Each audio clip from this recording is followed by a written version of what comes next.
Hello everyone.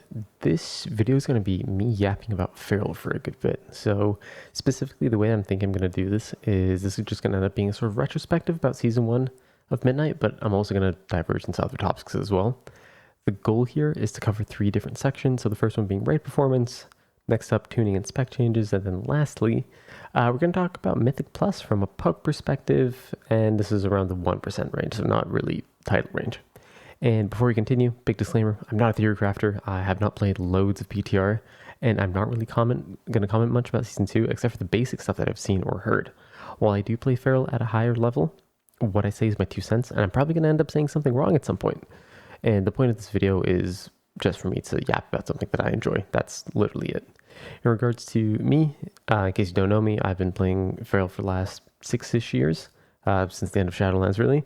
I've gotten C since Dragonflight, and at the time of recording this, I'm in the top 10 All-Stars for Feral in Season 1, which doesn't really mean anything, but at least I can press my button somewhat correctly. I don't know. I really enjoy doing keys. It's the main reason why I play this game, and I'm currently pugging 22s to 23s just to try to stay within the 1% range. And yeah, I'm not doing title because I do not have time to do that, unfortunately. Now, let's talk a bit about the previous raid tier. So, for some background on me, I started the tier off as Warrior, which I'll talk about why later, and I played it up until Beleren. Afterwards, I was supposed to also play it on Lura, but I swapped over to Feral as we really just needed a Druid since our balanced Druid couldn't make it for a couple of raids. Because of that, my perspective for the first couple of bosses is mostly from others or from me looking into logs earlier in the expansion, but we're still in a similar state to how it was with the same issues as previous tiers. So the main one, and probably the one that plagues Feral pretty heavily, is the lack of single target and AoE in the same build. This is something that's also compounded by the fact that while we do have some burst AoE with Frantic Frenzy, it's not comparable to something like an Ellie Shaman or even like a Fury Warrior. Like Fury Warrior, I'm going to talk about it more because I know about it more, and I think it's an interesting case to look at because they were super strong on burst AoE and narrow bar, and then they got nerfed. But they're still going to bring good burst AoE for bosses such as Lura or Dragons, so anything with like short-lived adds. And this makes it so much worse when we look at Feral, as most of our AoE damage comes from spreading Rip, which needs time to do damage. This also, the fact that we're an energy and a combo point class, we need to make sure to pool enough energy and combo points before add spawns so that we can immediately so that we can immediately Primal Wrath into Swipe into Bite. And this is all in the hopes of getting a bit of extra damage in. Meanwhile, Fury presses 2 buttons within the same gold cooldown and you just have a bunch of AoE damage, which is cool. The classes have their niches, but it is annoying that Feral doesn't have really any of this. I was personally a big fan of the tier set from the end of Shadowlands that did burst AoE bleed, kind of like Frantic whenever you used Berserk. Thinking out loud, it's probably like some sort of AoE Sanguinate would be cool maybe, but I don't know, just something that would not impact our single target as much as our talent builds currently do. I'm specifically talking about Fury because I know better than other classes, but you don't really lose as much single target when you talent cleave on a Warrior compared to a Feral. As an example, here's some of my Feral versus my Warrior with different talent builds. On the left is my Druid, on the right is my Warrior, and you can see the sim is just a 5-minute patchwork with single target, Mythic Plus, and cleave talents. The minus 3.6% on cleave build and minus 18% compared to the Mythic Plus build is insane when you look at the minus 2.7% that Fury loses when you're speccing into AoE. It is mind-boggling that these changes the discrepancy is so big. I understand that like different classes, as I said, have different niches, they bring different things, but it is like the difference is a bit too much in my opinion. This also kind of brings up my next point, which is that Feral typically tends to get relegated to the bring a Feral Druid if you need boss damage roll. And this is something that you see as soon as the tier progresses and players start getting more and more gear, and you eventually completely swap off of AoE talents to go full single target, even when you still have ads. So like this year, for example, Imperator, Voracious, Salad Bar, and even like Lura, you just go full single target on them because you're not going to get a chance to actually touch the ads. When I killed Lura during 12.0.5, there were 36 Feral Druids. And out of those 36 that killed it at the time, there were 5 of them that were running Primal Wrath and like cleave talents. Everyone else are just full single target, and this like illustrates the point from earlier where we just cannot do enough AoE damage to short-lived ads to ever make it really worth talenting cleave talents. Just to illustrate this example, this is the crystal damage from the highest parsing Feral Druid at the time who was in cleave spec, and you can see it's not great. On the other hand, boss damage, this is much better. And you are doing a lot of boss damage to the boss, even in, even if you don't have the perfect talents.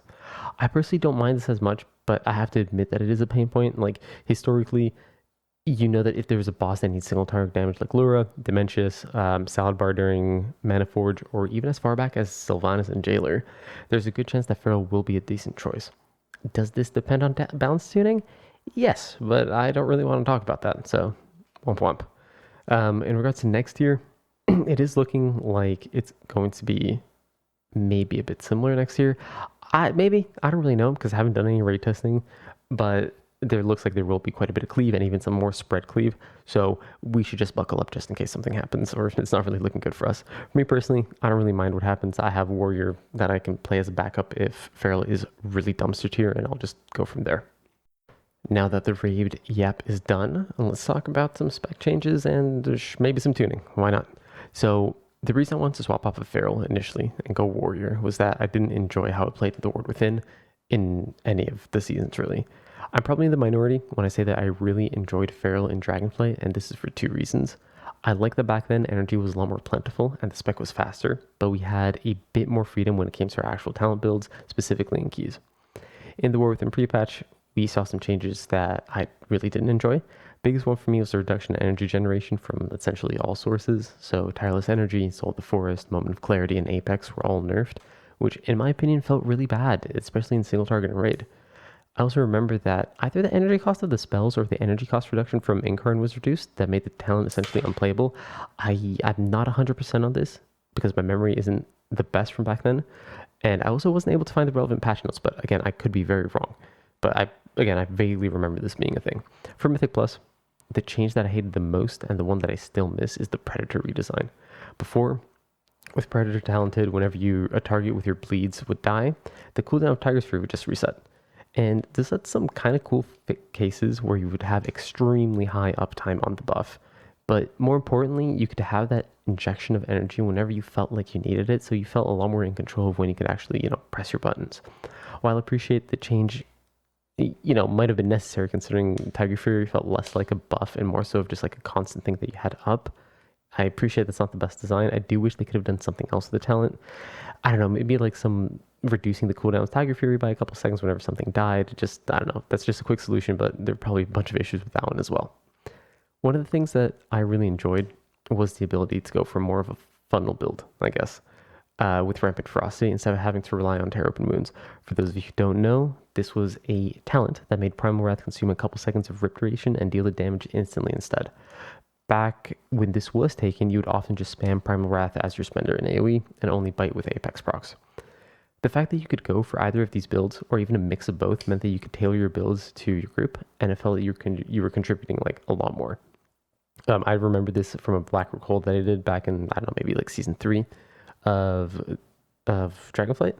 I was running with a rep pally who at the time just did a lot of like AoE damage. We didn't really have a lot of single target prio damage, so I just went full funnel build and we timed the key and it was just a really good time. I just distinctly remember that key.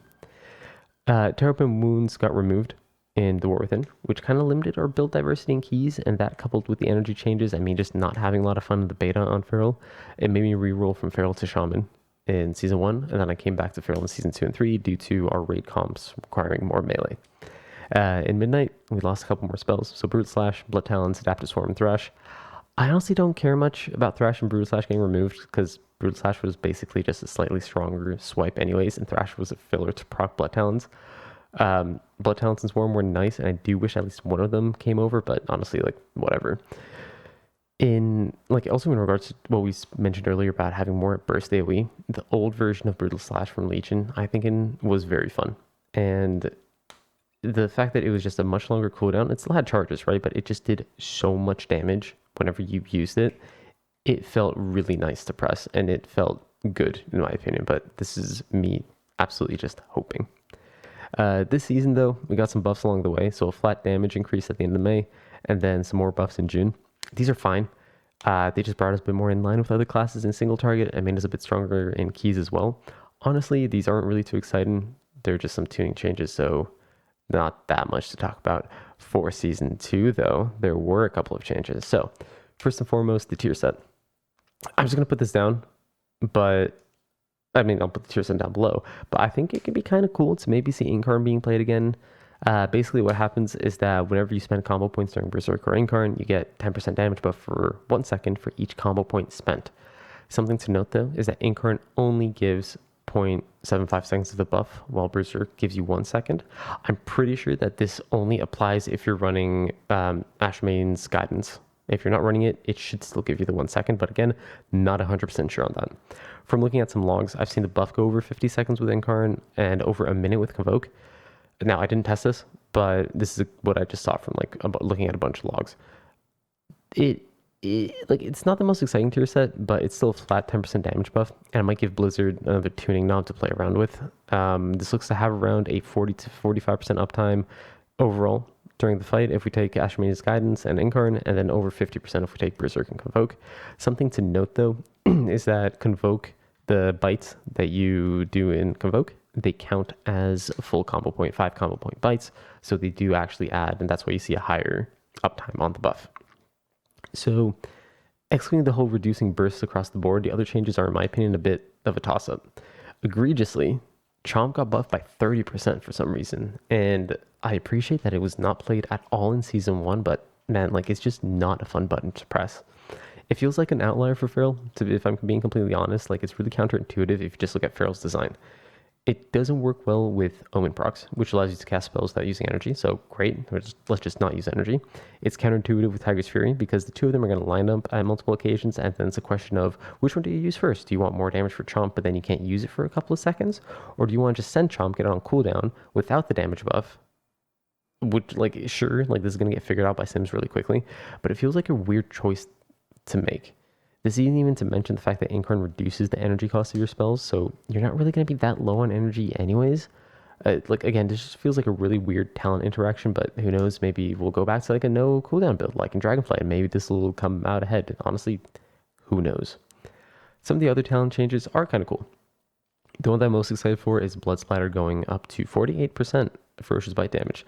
I really enjoyed the archetype of priority damage and funneling single target damage in AoE, so I hope this is going to end up getting played.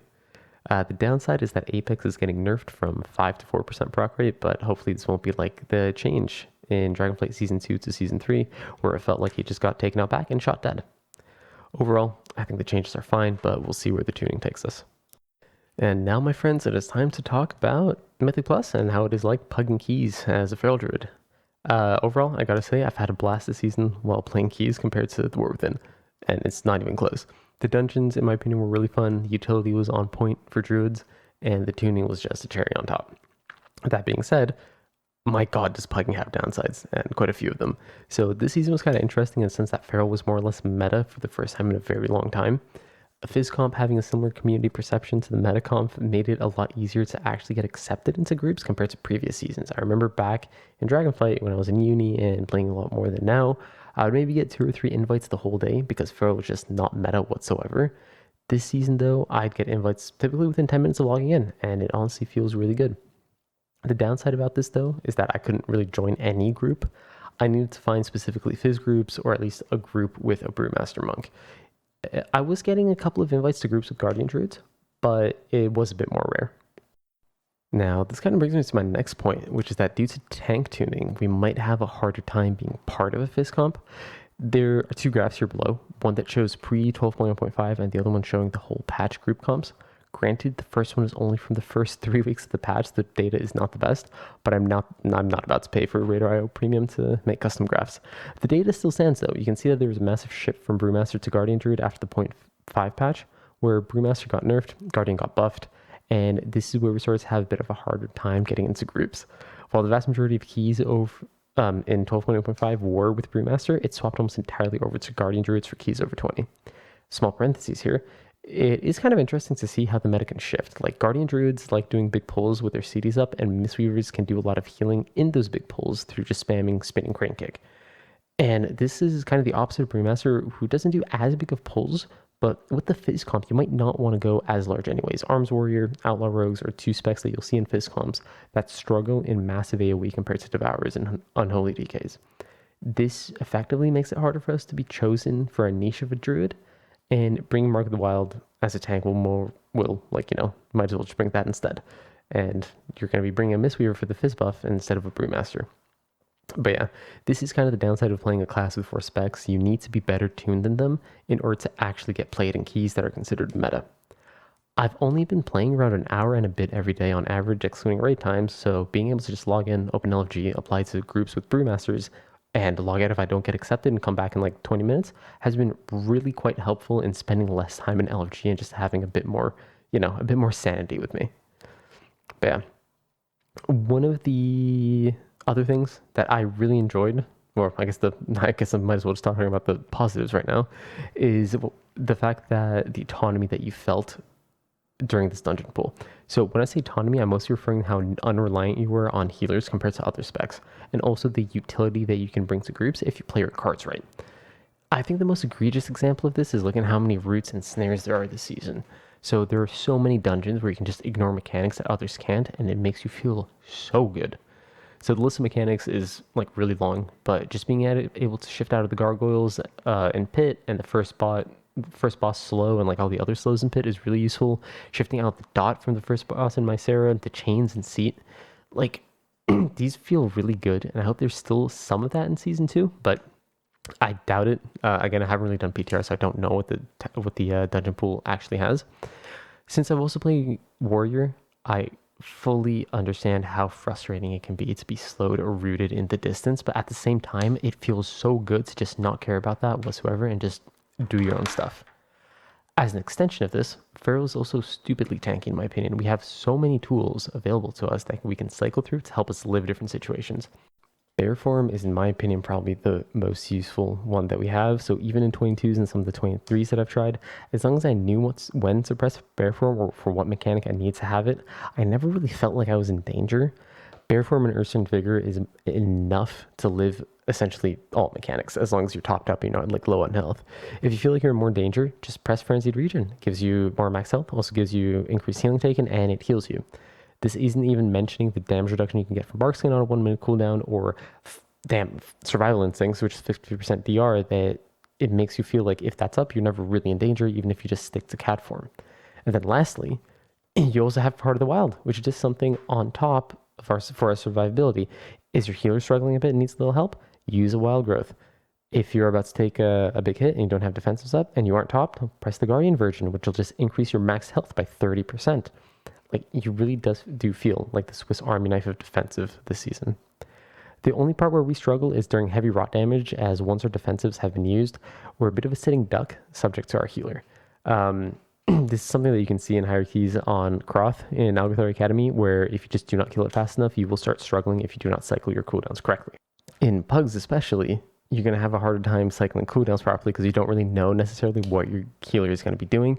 So yeah, that combined with the fact that we're no longer able to very easily track external cooldowns makes it a bit difficult in previous seasons, where you can it's easier for healers to just keep you topped off because they know if you have defenses or not, and if you just don't use them, you're going to get yelled at. But it is what it is. Speaking of healers, this season a lot more healer focused than previous ones. Going into Midnight, healers had kicks, some CC, and even damage taken away from them so that they can focus more on healing. And man, can you feel that in certain keys. This is really a season where having a good healer makes a massive difference compared to previous ones, and like dungeons like Seed and Nexus Point become a lot more difficult if your healer was not as comfortable on their spec. You can typically feel this in certain dungeons previously, such as in Dawnbreaker, but it feels much more prevalent this season. It is a good thing to rely on healers because it's their job and it's their role, but at the same time, I think certain dungeons took it a bit too far. So yeah, that's kind of the end of my Yap Sesh. I feel pretty happy going to the next season. I'm happy with how this season went as well. Like, I had a lot of fun playing. I think my performance was pretty good. And yeah, I'm honestly excited to see where the next season takes us. And if things are really bad, well then sucks to suck. I'm still going to probably end up playing the spec. And I hope that you guys have fun too. So yeah, I will catch you guys around.